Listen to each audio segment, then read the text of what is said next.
주셔서 하늘에 열린 문이라는 주제로 하나님 말씀 증거하도록 하겠습니다.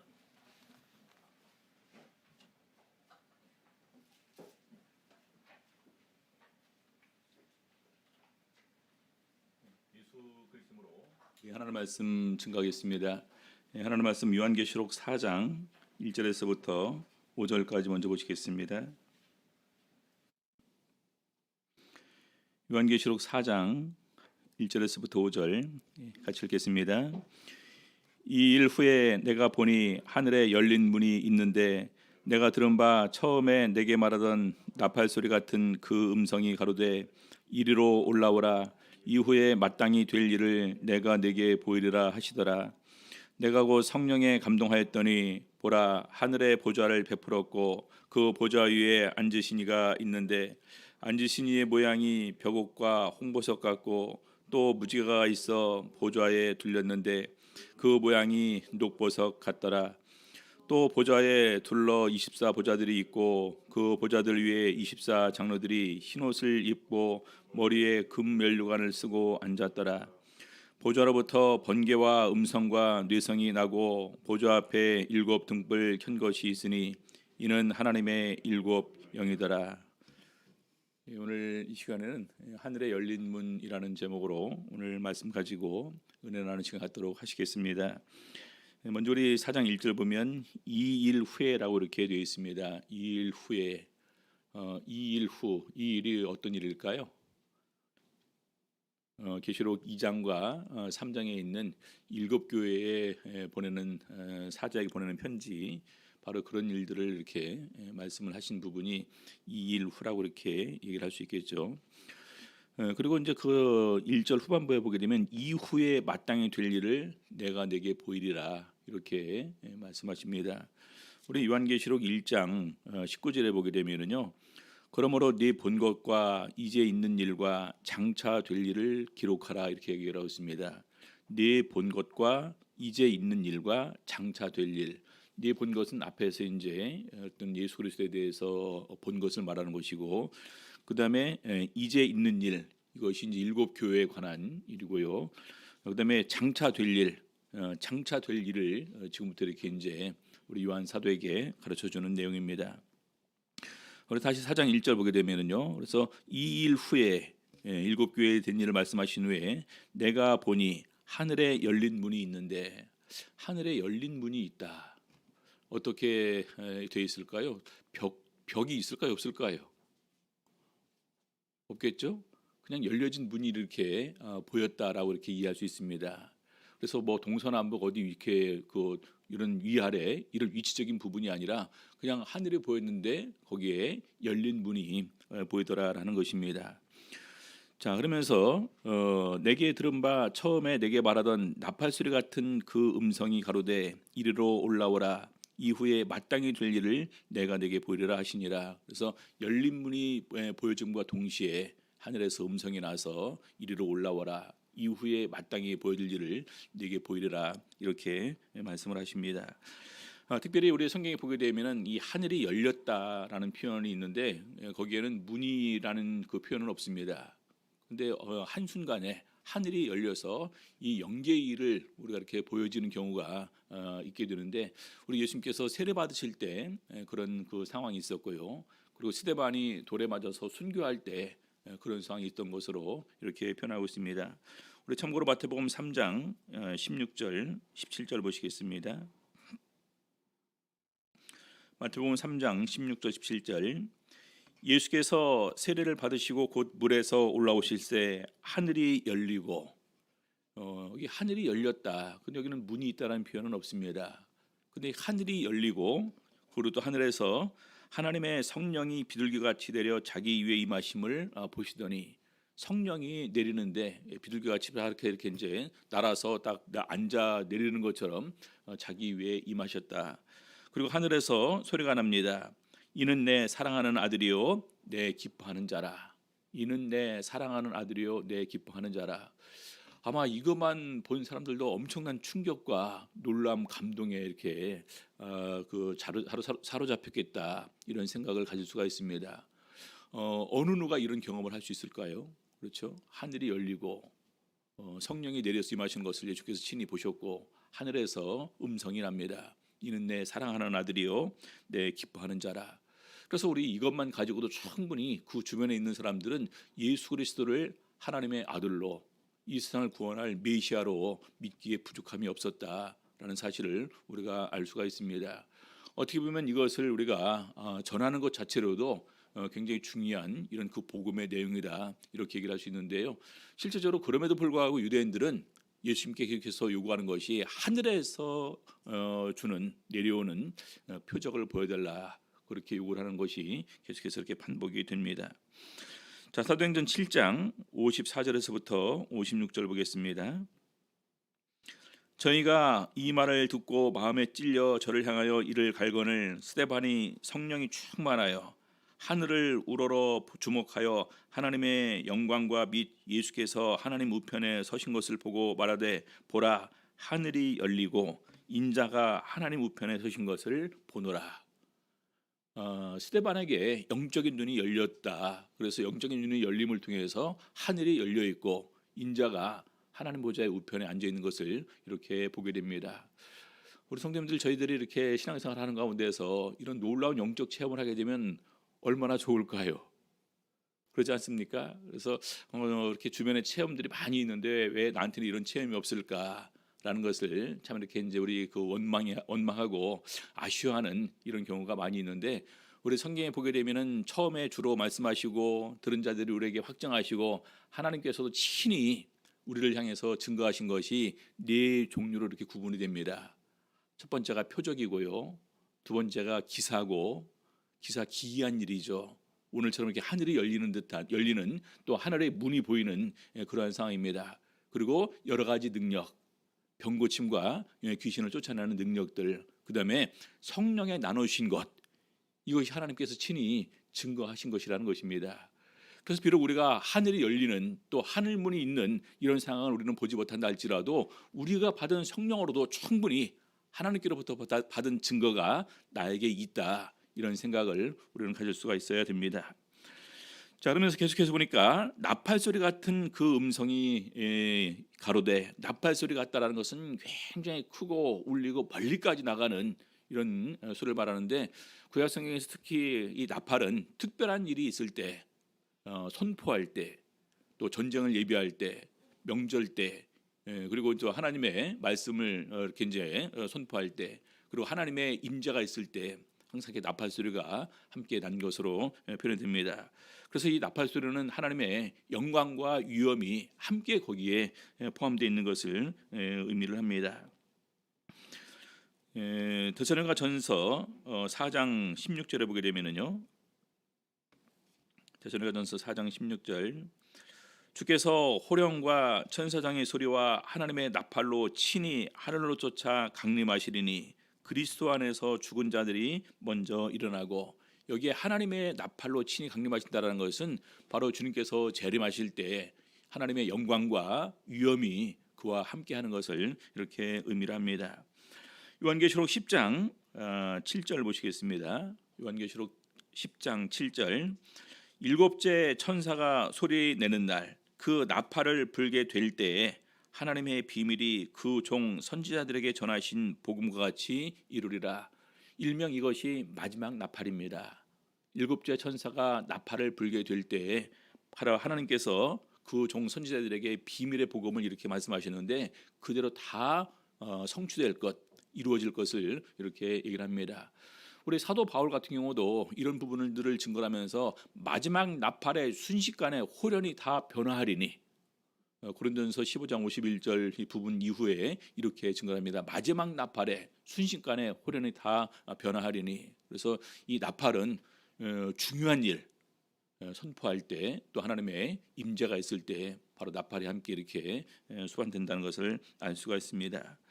그리고 이리로 올라오라, 열린 문으로 들어오라라는 얘기겠죠. 그리고 19절 그리고 그다음에 이후에 마땅히 될 일을 내가 내게 보이리라 하시더라. 그래서 잠깐 동안 이제 지금까지 이제 그 땅에 있는 교회 7교회의 모습을 봤다면은 잠깐 하늘에 있는 영적인 부분이 우리 이제 그 요한 사도에게 보여지게 됩니다. 저희가 보통 영화나 이렇게 드라마를 찍을 때 우리 순식간에 그 공간 또 장면 이동이 있지 않습니까? 그렇죠? 서울에서 이렇게 이제 사는 모습들을 보여주고 거기에 굉장히 밀접하게 연관된 사람들이 이제 미국에서 사는 모습을 이렇게 이제 보여주고 나중에 또 그들이 어떤 방식으로 여기랑 연결되는지를 드라마나 영화에서 이렇게 보여주기도 합니다. 그래서 여기 마찬가지로 먼저 땅의 일을 어떻게 먼저 보여주신 다음에 그들의 하늘에 있는 영계의 일을 보여주시다가 다시 또 이 땅에 내려지는 이런 하나님의 어떤 그런 섭리와 어떤 계획 아래서 이루어지는 일들을 또 보여주고 그 마지막 때가 순차적으로 계속 쭉 이것이 이렇게 보여지게 되는 것입니다. 그래서 이후에 마땅히 될 일을 내가 내게 보이리라. 이것이 참 굉장히 쉽게 저희들에게 풀어서 다 설명이 되었다면 참 좋을 뻔했는데 아무튼 이 그 연기에 보여지는 그런 부분들과 이 땅에 어떤 그 선포되는 이런 내용들이 참 어떤 부분들은 굉장히 난해하게 상징적으로 이렇게 선포가 되었기 때문에 모르는 부분들이 이렇게 많이 있을 것입니다. 그래서 우리가 일단 그런 부분을 보게 되면서 최대한대로 우리가 쉽게 이해할 수 있는 부분은 이해하고 아직까지 이렇게 그 풀리지 않은 부분들은 그냥 잠시 보류하는 가운데서 이렇게 넘어가도록 하겠습니다. 예전에 저희가 이제 그 진앙도 장로님이 우리 강남교회 와서 계시록 설교를 하셨죠. 강의를 많이 하셨는데 저희들도 이제 그 신학할 때 이제 그분을 통해서 황에레사 장로, 양요한 장로, 그다음에 이제 그 진앙도 장로 계속해서 이분들을 걸 다 이렇게 정리하면서 들었었는데 아무튼 그분도 저희들한테 그렇게 얘기를 하셨습니다. 계시록의 어떤 부분들은 정말로 아직까지도 답이 없는 부분이 있다. 이것은 마지막에 하나님께서 특별히 우리에게 지혜를 주셔서 깨닫게 할 때에 비로소 우리가 이해할 수 있는 부분이다. 너무나 많은 순간에 우리가 세상적인 어떤 상황과 접목을 시키다 보니까 지금 지나니까 잘못 해석했다. 라는 부분들이 많이 이렇게 보여지게 된다. 그래서 최대한으로 비교해서 이렇게 설명하실 테니 일단 그런 상태로 이해하고 나중에 여러분들이 연구를 해서 더 깊게 더 새롭게 이렇게 이해하게 되었을 때는 나중에 나에게도 알려달라 이렇게 얘기를 하시더라고요. 그래서 역시 저희들도 마찬가지입니다. 제가 이제 그 목회자로 말씀을 증거나 하고 있지만 어느 부분은 저도 전혀 이렇게 아직까지 이해가 안 되고 깨닫지 못하는 부분들이 있다는 부분을 먼저 염두에 둬야 될 것 같습니다. 자, 2절 보시겠습니다. 내가 곧 성령에 감동하였더니 보라 하늘의 보좌를 베풀었고 그 보좌 위에 앉으신 이가 있는데 우리 성도님들 하늘의 열린 문도 이해가 안 될 것입니다. 열린 문이 공중에 떠 있는 거예요. 그렇죠? 옆에 기둥 그 문 벽이 있을까요? 문 기둥이 있을까요? 없을까요? 열린 문이 있습니다. 그리고 또 심지어 하늘에 보좌가 있습니다. 보좌가 어디 있습니까? 그냥 하늘에 보좌가 있어요. 공중에 붕 떠 있습니다. 뭐 비행기처럼 헬리콥터처럼 날 수 있는 것도 아닙니다. 근데 하늘에 보좌가 보입니다. 그리고 보좌 위에 앉으신 이가 있습니다. 보좌 위에 앉으신 이. 근데 이것을 갖다가 그냥 보는 것이 아니라 전제를 얘기를 하고 있습니다. 내가 곧 성령에 감동하였더니 성령의 감동하심을 받아서 영적으로 이렇게 어떤 이상과 환상을 같이 함께 보는 것으로 이렇게 표현을 하고 있는 것입니다. 고린도후서 12장 1절에서부터 4절까지 보시겠습니다. 고린도후서 12장 1절에서부터 4절. 무익하나마 내가 부득불 자랑하노니 주의 환상과 계시를 말하리라. 사도 바울의 얘기입니다. 내가 부득불, 왜냐하면 수많은 사람들이 자랑을 합니다. 자칭 사도라고 하면서 자칭 자기가 많이 알고 있는 것처럼 자칭 자기가 하나님의 계시와 예언을 많이 들은 것처럼 이렇게 얘기를 하는데 사도 바울도 그런 부분을 보면서 내가 부득불 얘기하지 않을 수가 없다. 그러면서 자기의 경험을 얘기를 하는 것입니다. 그래서 주의 환상과 계시를 말하리라. 2절 내가 그리스도 안에 있는 한 사람을 아노니 14년 전에 그가 셋째 하늘에 이끌려 간 자라. 14년 전에 이거는 사도 바울이 부름을 받고 나중에 이제 그 안수받고 눈이 떠지면서 또 이제 세례도 받고 난 이후에 사도 바울이 아라비아로 갔다라고 이렇게 고백을 하고 있습니다. 그래서 그 아라비아로 간 이후에 거기서 교제하는 가운데에서 이런 환상과 계시가 사도 바울에게 있었다라고 우리가 생각을 합니다. 자, 근데 보니까 그가 몸 안에 있었는지 몸 밖에 있었는지 나는 모르거니와 하나님은 아시느니라. 자기가 자기 몸까지 셋째 하늘에까지 끌려갔는지 아니면 자기 영혼만 빠져나와서 셋째 하늘에까지 끌려갔는지 나는 모르겠다라는 거예요. 근데 하나님은 아시느니라. 하나님만 아시는 부분이다. 3절 내가 이런 사람을 아노니 그가 몸 안에 있었는지 몸 밖에 있었는지 나는 모르거니와 하나님은 아시느니라. 그가 낙원으로 이끌려가서 말할 수 없는 말을 들었으니 사람이 가히 이르지 못할 말이로다. 낙원으로 가서 말할 수 없는 말을 들었고 사람이 가히 이르지 못할 말이다.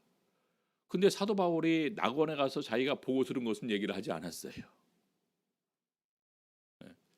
지극히 자고하게 될 것 같아서 그만두겠다라고 이렇게 얘기를 하면서 이 이후의 부분은 밝히지를 않습니다. 얼마나 놀라운 것을 보고 듣고 왔을까요? 자, 그래서 자기가 이렇게 이제 그 공중으로 이제 끌어올려진 것처럼 돼서 셋째 하늘에까지 이끌려 간 것처럼 오늘 이 요한도 이렇게 하늘의 열린 문으로 올라갔습니다. 어떤 상태로 올라갔을까요?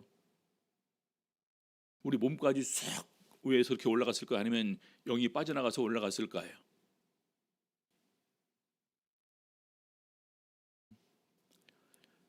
그래서 그 앞에 있는 부분이 주의 날에 성령에 감동하여 거기까지 이제 올라간 부분을 얘기를 하면서 하나님의 충만한 성령의 감동이 있는 상태에서 요한 사도가 하늘에 있는 열린 문으로 들어가게 되었다. 그래서 이것은 영적인 특별한 이런 신비한 체험이다라고 이렇게 얘기를 할 수 있겠죠.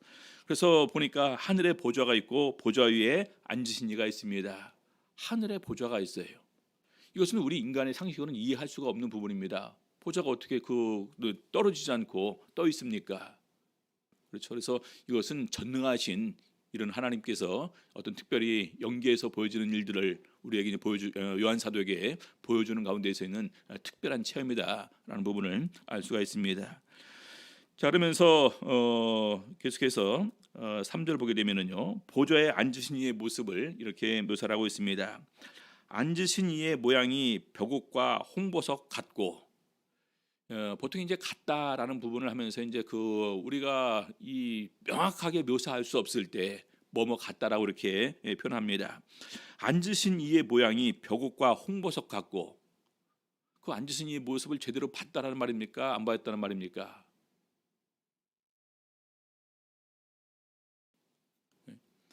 자, 또 무지개가 있어 보좌에 둘렸는데 그 모양이 녹보석 같더라. 앉으신 이의 모양이 벽옥과 홍보석 같다. 어떤 그 분인데 그냥 명확하게 꼬집어서 뭐라고 이렇게 얘기를 할 수가 없습니다. 그러니까 거기에 가장 근접한 표현을 하는 것이 벽옥과 홍보석 같다라고 표현하는 거예요. 뭘로 표현할 수 있을까요? 그것이 요한 사도에 있어서 자기가 표현할 수 있는 최선의 방법으로 앉아 있는 분의 모습을 이렇게 표현한 것입니다. 그래서 우리 진앙도 장로님은 말씀하실 때 이 벽옥은 바로 하나님의 은혜와 사랑을 상징하고 홍보석은 심판과 공의를 상징한다 이렇게 말씀을 하시기도 하시는데 어떤 상징과 해석은 우리가 보통 이렇게 적용할 때 그것의 그 대표성, 그 색깔의 색의 대표성으로 이렇게 얘기를 하기도 합니다. 아무튼 우리 에스겔서에도 보게 되면 그 비와 비슷하게 에스겔 선지자에게 보여주는 이런 그 모습을 이렇게 묘사하고 있습니다. 에스겔서 1장 26절 28절까지 보시겠습니다.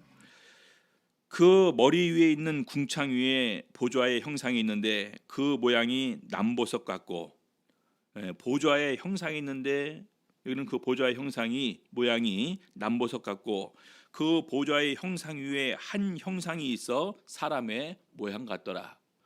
우리 성도님들 이거밖에 없습니다. 보좌를 보고 그 보좌 위에 앉으신 이의 모습을 묘사하는 부분도 에스겔도 명확하게 언급을 못해요. 묘사를 못해요. 역시 요한 사도 역시 마찬가지입니다. 그래서 가장 근접하게 있는 부분이 뭐뭐 같더라 이렇게 표현하고 있습니다. 그래서 여기도 보니까 보좌의 형상 위에 한 형상이 있어 사람의 모양 같더라. 27절 내가 본즉 그 허리 이상의 모양은 단쇠 같아서 그 속과 주위가 불 같고, 우리가 보통 그 쇠를 용광로에 넣게 되면 빨갛게 달아있지 않습니까? 그렇게 달아있는 쇠 같더라는 것입니다. 그 속과 주위가 불 같고 그 허리 이하의 모양도 불 같아서 사면으로 광채가 나며, 이렇게 그 시뻘건 그런 그 불이 이렇게 나는 가운데서 사면에 광채가 난다는 것입니다. 명확하게 볼 수가 없겠죠. 그렇죠? 그래서 명확하게 볼 수가 없으니까 명확하게 묘사하는 것은 더더군다나 불가능한 것입니다. 자, 28절. 그 사면 광채의 모양은 비 오는 날 구름에 있는 무지개 같으니, 이 무지개는 굉장히 아름다움을 상징하는 거죠. 그래서 아름다움과 영광을 이렇게 표현할 때 무지개 같은 표현을 이렇게 씁니다. 그래서 무지개 같으니, 그러면서 여기 보니까 이는 여호와의 영광의 형상의 모양이라. 무지개 같으니 이는 여호와의 영광의 형상의 모양이라. 내가 보고 곧 엎드려 그 말씀하시는 자의 음성을 들으니라. 자, 그래서 우리 에스겔도 이렇게 아시는 바 같이 에스겔 선지자도 원래 이제 그 바벨론 강가에 있었었는데 갑자기 그 에스겔의 영이 쭉 이끌려서 예루살렘으로 가기도 하거든요. 그래서 그런 것을 보게 되면서 그 에스겔도 영이 순식간에 이렇게 간다든지 이렇게 그런 부모로 이해를 할 수가 있겠죠. 자, 아무튼 그래서 우리 사도 요한이 보는 바 같이 보는 경험도 그런 부분의 경험과 비슷하다 이렇게 얘기할 수 있습니다. 그래서 우리 요한계시록 4장 3절에도 또 무지개가 있어 보좌에 둘렸는데 그 모양이 녹보석 같더라. 무지개는 다 아시는 바 같이 하나님께서 노아 홍수 이후에 다시는 물로 이 세상을 멸망하지 않겠다라는 증거로서 이 무지개를 언약의 증거로 주셨습니다. 근데 그 무지개가 바로 하나님의 영광과 형상을 상징할 때 무지개가 이렇게 표현이 무지개가 이렇게 보여지기도 한다 이렇게 이해할 수가 있겠죠. 자, 그다음에 요한계시록 4장 4절 보시겠습니다. 또 보좌에 둘려 24 보좌들이 있고, 보좌에 둘려 24 보좌들이 있고. 왜 24 보좌일까요? 24 보좌. 어떤 분들은 얘기를 할 때 일단 구약의 지파가 12지파고 우리 신약 시대에 12사도니까, 또 이제 예수님께서 우리가 베드로가 그러겠죠. 우리가 모든 것을 버리고 다 주를 따랐는데 그럼 우리가 나중에 무엇을 얻겠습니까? 그러니까 예수님께서 너희도 나와 함께 보좌에 앉아 12보좌에 앉아 심판하기를 같이 하게 될 것을 이렇게 말씀을 하십니다. 그래서 그렇기 때문에 24보좌가 있는 것 아니냐라고 하는데 여기에 대한 언급이 없습니다. 그렇죠? 그냥 보좌에 둘러서 24보좌들이 있고 거기에 24장로들이 있는데 이 24장로들은 누굽니까? 그것도 언급이 없어요. 보좌에 둘러서 24장로들이 있고, 장로들이 그 다음에 보니까 흰 옷을 입고 머리에 금 면류관을 쓰고 앉았더라. 두 가지입니다.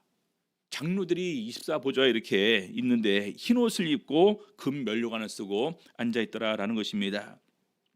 자, 보좌의 원하는 이렇게 이제 그 같은 의미로 되어 있고요. 이 흰 옷, 장로들이 흰 옷을 입고 있다. 사실 이것이 굉장히 참 중요한 부분이죠. 우리 예수님과 우리 인간의 이 구속과 관련된 부분에서 가장 많이 나오는 부분이 흰 옷입니다. 흰 옷. 그렇죠? 우리 구약 성경에 보게 되면은 우리 아담과 하와가 죄를 범했을 때 하나님께서 가죽 옷으로 옷을 입혀 주십니다. 그리고 나서 시간이 많이 지나고 난 다음에 이스라엘 백성들을 이끌 때 시내산에서 율법을 주시고, 그다음에 성막을 지으라고 명령을 하시고, 그다음에 대제사장의 규례를 대해서 얘기를 하시고, 그다음에 제사법에 관해서 이스라엘 백성들에게 말씀을 주십니다. 그때 대제사장에게 특별히 아름다운 옷을 지어서 그를 아름답고 영화롭고 거룩하게 하라 이렇게 명령을 하시는데, 특별히 제사장들을 위해서 만들어준 옷을 굉장히 세세하게 이렇게 설명을 합니다. 그래서 그 옷을 사실은 하나님께서 입혀주신 옷이다 이렇게 얘기를 할 수 있습니다. 왜냐하면 그 옷을 만드는 사람에게도 하나님께서 성령 감동으로 하나님께서 지혜를 주시고 하나님께서 재능을 주심을 통해서 그 옷을 만들게 했습니다. 또 제사장이 또 그 옷을 입고 난 다음에도 그 다음에 물로 씻고 옷을 입고 그 다음에 관유를 뿌리고 그 다음에 또 피를 뿌리는 가운데에서 제사장의 정결의식이 그렇게 행해졌는데, 바로 그것이 오늘날 이 세례를 예표한다. 우리는 그렇게 얘기할 수 있습니다. 그래서 그리스도 합하여 세례를 받은 자는 그리스도로 옷 입었느니라. 그리스도로 옷을 입었습니다. 어떤 옷을 입었을까요?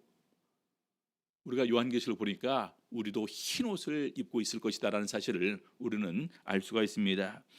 자, 그래서 우리 갈라디아서 3장 27절에 누구든지 그리스도 합하여 세례를 받은 자는 그리스도로 옷 입었느니라라고 얘기를 하고 있는데, 요한계시록을 보게 되면은요, 예수님과 관계에 대해서 어떤 구속의 이런 일들을 경험하는 사람들, 그런 가운데서 믿음을 지키는 사람들에게 하나님께서 입혀주시는 옷이 있습니다. 저번에 우리가 봤던 부분인데요. 우리 사대교회 요한계시록 3장 4절 5절 보시겠습니다. 그러나 사대에 그 옷을 더럽히지 아니한 자 몇 명이 내게 있어 흰 옷을 입고 나와 함께 다니리니 그들은 합당한 자인 연고라.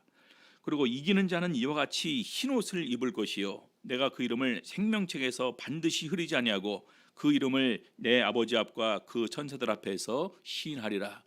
우리 성도님들, 하나님과 같이 다니는데 가장 중요한 것이 흰 옷이라는 거예요. 흰 옷을 입고 나와 함께 다니리니 그들은 합당한 자인 연고라.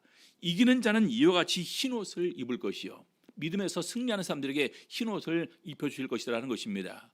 마찬가지로 하나님의 보좌가 있습니다. 가장 가까이 있는 존재가 누구냐면요, 내 생물입니다. 내 생물의 존재는 다음 시간에 이렇게 같이 살펴볼 것이고요. 그 다음에 내 생물 주위로 24보좌가 있습니다. 근데 이 24보좌에 앉아 있을 수 있는 그 자격을 첫 번째로 얘기할 때 흰 옷을 얘기를 하고 있습니다. 흰 옷을 입고 앉아 있다라는 거예요. 그렇죠? 자, 요한계시록 7장 9절부터 10절까지 보겠습니다. 요한계시록 7장 9절부터 10절. 이 일 후에 내가 보니 각 나라와 족속과 백성과 방언에서 아무라도 능히 셀 수 없는 큰 무리가 흰 옷을 입고 손에 종려 가지를 들고, 이 아까 24보좌에는 흰 옷을 입고 금면류관을 쓰고 앉아 있는데 이 사람들은 흰 옷을 입고 손에 종려 가지를 들고 있습니다. 이 흰 옷도 역시 거룩함의 상징이고 종려 가지도 승리자에게 주는, 바로 이걸로서 나중에 이제 우리가 월계관을 만들죠. 그래서 승리자에게 주는 이런 가지입니다. 그래서 이 가지를 들고 보좌 앞과 어린 양 앞에 서서 큰 소리로 외쳐 가로되 구원하심이 보좌에 앉으신 우리 하나님과 어린 양에게 있도다. 그래서 도대체 이 흰 옷 입은 사람들이 누구며 어디서 왔냐, 이 부분을 이렇게 설명해 주고 있습니다. 13절. 장로 중에 하나가 응답하여 내게 이르되 이 흰 옷 입은 자들이 누구며 또 어디서 왔느냐. 요한 사도에게 물어보죠. 근데 답을 모를 때는요, 내 주여 당신이 알리다가 제일 좋은 답변이랍니다. 그렇죠? 그러니까 바로 그 음성이 답변을 줍니다. 이는 큰 환난에서 나오는 자들인데 어린 양의 피에 그 옷을 씻어 희게 하였느니라. 그래서 이 흰 옷 입은 사람들의 연유가 뭐냐? 큰 환난에 승리하고 나오는 사람들이다. 어린 양의 보혈의 공로로 말미암아 바로 이런 모든 유혹과 모든 공격을 다 물리치고 큰 환난에서 승리하고 나오는 사람들에게 바로 이 흰 옷을 입혀주었다, 이렇게 얘기를 하고 있습니다. 자, 그다음에 머리에 금 면류관을 쓰고 앉았더라. 이 금 면류관은 이 승리자에게 주는 관입니다. 승리자에게 주는 관. 예. 자, 디모데후서 4장 8절 보겠습니다. 이제후로는 나를 위하여 의의 면류관이 예비되었으므로. 의의 면류관. 우리 성경에 보게 되면 면류관을 쭉 찾아보게 되면은요, 몇 가지 그 다른 부분으로 표현이 되게 되는데 중요한 것은 전부 다 믿음의 승리를 거둔 사람들에게 하나님께서 특별히 칭찬하면서 주시는 승리의 면류관입니다. 야고보서 1장 12절. 시험을 참는 자는 복이 있도다. 이것에 옳다 인정하심을 받은 후에, 시험을 다 참고 환난을 겪고 승리를 하고 다 했는데 마지막 이 부분에 주님께로부터 잘했다, 옳다라고 인정하심을 받은 후에 주께서 자기를 사랑하는 자들에게 약속하신 생명의 면류관을 얻을 것임이라. 온전한 생명의 면류관, 이 부분을 이렇게 언급을 하고 있습니다. 자, 그러면서 베드로전서 5장 4절에 보게 되면은요, 바로 이제 그 장로로서 어떻게 우리가 그 장로의 사역을 수행할 것이냐, 자원함으로, 그다음에 이제 본을 보이면서 유익을 위해서 하는 것이 아니라 쭉 얘기를 합니다. 그러면서 이렇게 했을 경우에, 그리하면 목자장이 나타나실 때에 시들지 아니하는 영광의 면류관을 얻을 것이니라. 그래서 의의 면류관, 생명의 면류관, 영광의 면류관을 이렇게 얘기를 하고 있습니다. 그러면서 3장 11절. 내가 속히 이 말이니 네가 가진 것을 굳게 잡아 아무나 내 면류관을 빼앗지 못하게 하라. 그래서 이 믿음의 면류관, 승리하는 사람에게 특별히 영광의 면류관을 이렇게 씌워줍니다. 그래서 우리 보좌로부터 가장 가까이 앉아 있는 그 존재가 24장로인데 24장로의 모습은 딱 두 가지로 묘사가 됩니다. 뭐라고 있다고요? 하나는 흰 옷을 입고 또 하나는 금 면류관을 쓰고 있다라는 것입니다. 우리 성도님들 나중에 우리가 하늘나라에 가게 돼서 가장 중요한 두 가지는 바로 이것입니다. 바울 사도도 본인이 면류관을 예비되어 있다고 얘기를 했고, 그리고 야고보 사도도 얘기를 했고, 베드로 사도도 얘기했고, 더 나아가 주님께서 요한계시록에 보게 되면 바로 이 면류관을 언급을 하십니다. 믿음의 승리자에게 주시겠다라는 것입니다. 얼마나 영광스러울까요? 이 면류관을 다 쓸까요? 구원을 받기는 받지만 면류관을 못 쓰는 사람들도 있기는 있을 것입니다. 그래서 우리가 그런 부분에서 더욱더 우리가 주님께서 인정하시는, 주님께서 칭찬하시는 이런 영광과 이런 승리의 면류관을 다 쓸 수 있는 저희들이 되어야 될 것입니다. 자, 마지막으로 계시록 4장 5절입니다. 자, 그다음에 보좌로부터 번개와 음성과 뇌성이 나고 보좌 앞에 일곱 등불 켠 것이 있으니 이는 하나님의 일곱 영이라. 보좌로부터 번개와 음성과 뇌성이 납니다. 이 번개, 음성, 뇌성은 하나님의 영광을 상징하기도 하고요, 하나님의 위엄을 상징하기도 하고 하나님의 심판을 상징하기도 합니다. 요한계시록에서는 주로 이 부분이 같이 함께 이렇게 표현돼서 하나님의 영광이 계속해서 내려지는 심판과 함께 포함돼서 묘사가 되고 있습니다. 자, 계시록 8장 5절 보게 되면은요, 천사가 향로를 가지고 단 위에 불을 담아다가 땅에 쏟음에, 단에서 이제 원래 이렇게 이제 우리가 그 향기가 이렇게 올라가지 않습니까? 향을 피우니까. 근데 그 향과 함께 우리 성도들의 기도가 함께 올라가는 것으로 이렇게 표현합니다. 그리고 나서 그 향로를 가지고 단 위에 불을 담아다가 땅에 쏟으니까 거기서 무슨 소리가 나느냐? 뇌성과 음성과 번개와 지진이 나더라. 땅에 심판을 행하실 때 바로 이런 것으로 표현이 됩니다. 그래서 하나님의 영광과 위엄과 심판은 함께 이렇게 연결되어 있다라는 사실을 우리가 발견할 수가 있습니다. 자, 계시록 11장 19절.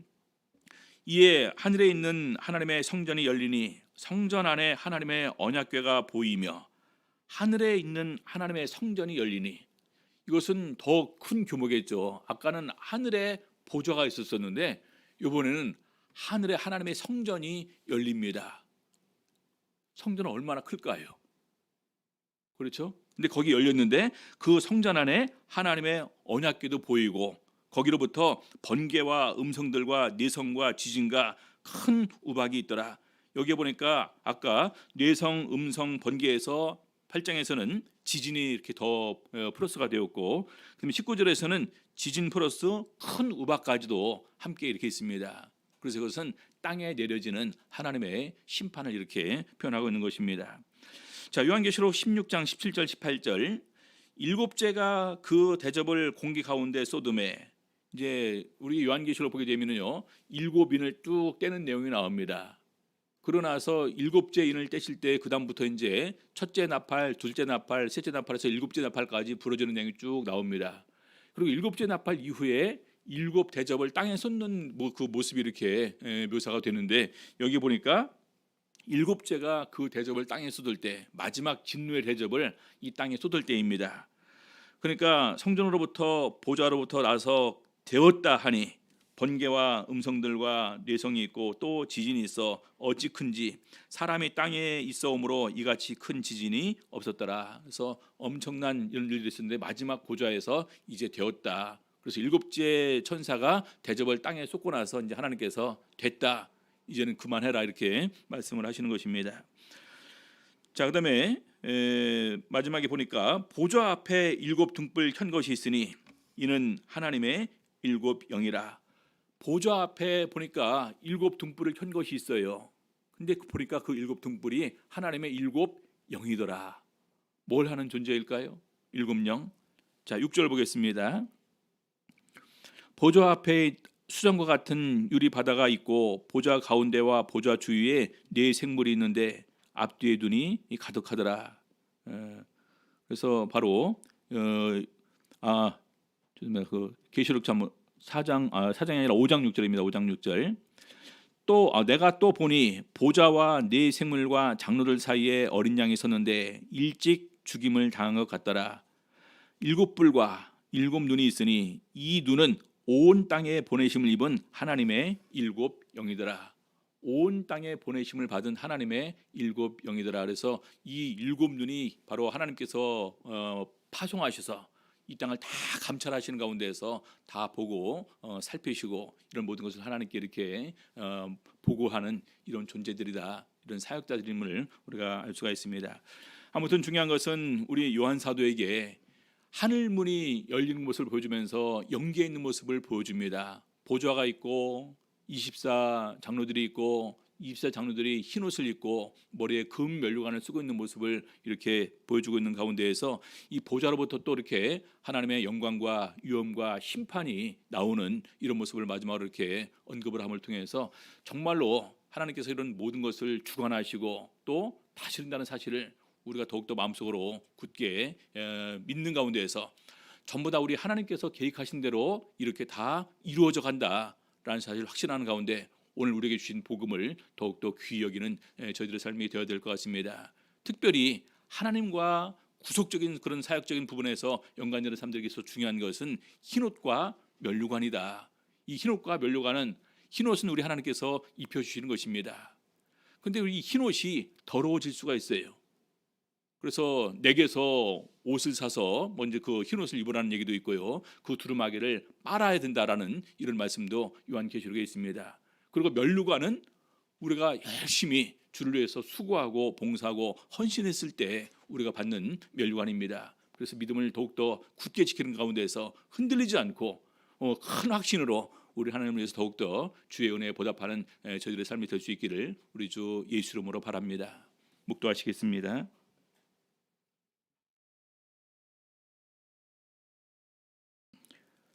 할렐루야. 아멘.